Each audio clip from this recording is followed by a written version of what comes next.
So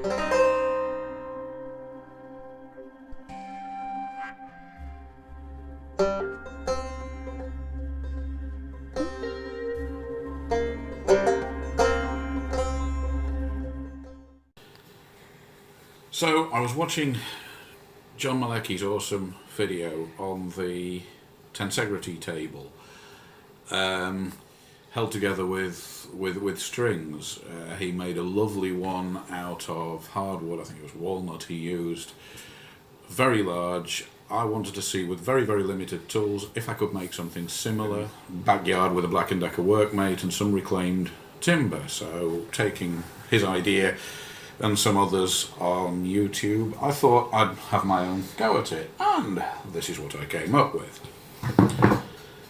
So this is a Tensegrity based mini side table. It's a proof of concept really, but surprisingly sturdy when you press on it.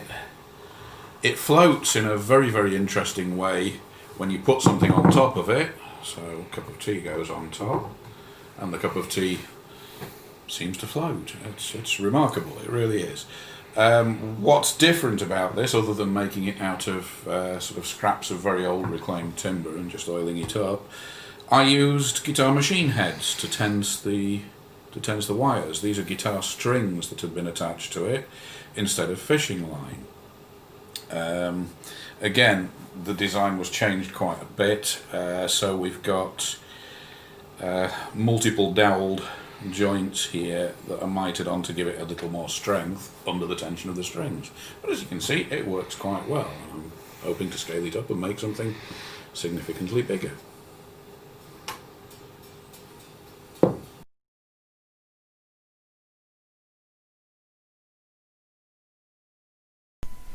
The first job was to square up the reclaimed timber. I wasn't really bothered about cleaning it too much, as I wanted an old weathered steampunk effect, but I did just want it all to be quite square for the next step when I started to cut the joint. After this I used a square and marked off a 60-degree angle and joined the wood, as you can see here in the picture. This was lined up very carefully, ready to be clamped to route the very, very simple butt joint. The same was then done on the other side, the other end of each piece of timber, giving me 3 cuts facing one way and another cut facing the other way. Obviously I just routed these joints and then cleaned them up with a chisel where necessary. Having done this to 6 pieces of timber, it gave me 2 triangles when they were joined together. They were very easy just to join together, stick some PVA glue in and clamp up. I cut compound miter joints on 2 little side legs, so you've got one side going at 30-60 and the other side going at 45-60, so that it would join the main arm of the table with the actual table top and table bottom. I then used dowels, drilled holes very, very carefully and doweled these little side legs on for extra strength. This was quite a difficult step, or fiddly at least. I then doweled the finished leg assembly to the table top and the table bottom, as you can see here. It took a bit of effort with the dowels to get it to fit well, but one advantage, drilling the dowel holes at opposing angles on each piece, did actually make it lock down without much need for clamping. I put a couple of coats of Danish oil on the table top and table bottom and sanded them, making sure I could leave some of the distressed effect of the timber visible, and I think it looks quite nice. The other thing you can see, I did cut some more triangular pieces and doweled them into the table bottom. This is only the table bottom, and bored holes through them so that I could fit the guitar machine heads. Funnily enough, this was the toughest part of the whole project. I wanted to do a resin pour to make the top look transparent and sort of accentuate the effect that it was floating.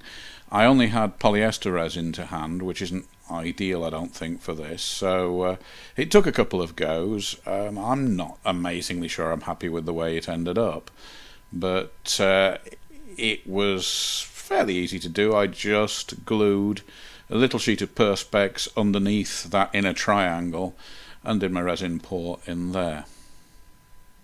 I also cut some little pieces of brass out of old door hinges to stick in the corners of the tabletop so that the ball end of the guitar string wouldn't disappear through the timber. Overall, I'm quite happy with the finished product. It is, as I said at the start, quite strong. It seems to take quite a weight on the table. It does wobble about quite a bit. Now you can adjust this. This is the beauty of having the guitar machine heads. You can adjust this. You can tighten the machine heads as you put it together with the guitar strings, and the tighter it is, the more rigid it is. As I was only making it out of reclaimed timber, though, I was a little bit worried I might tear it apart. John Malecki's original will be much, much, much stronger, being made out of walnut, and I should think, although I could be wrong, that the tension, the sort of thick fishing line he used takes will be quite a lot more than a simple electric guitar string. But it's been a really fun project and I enjoyed doing it, and I think I will try and make one that's bigger and better fairly soon.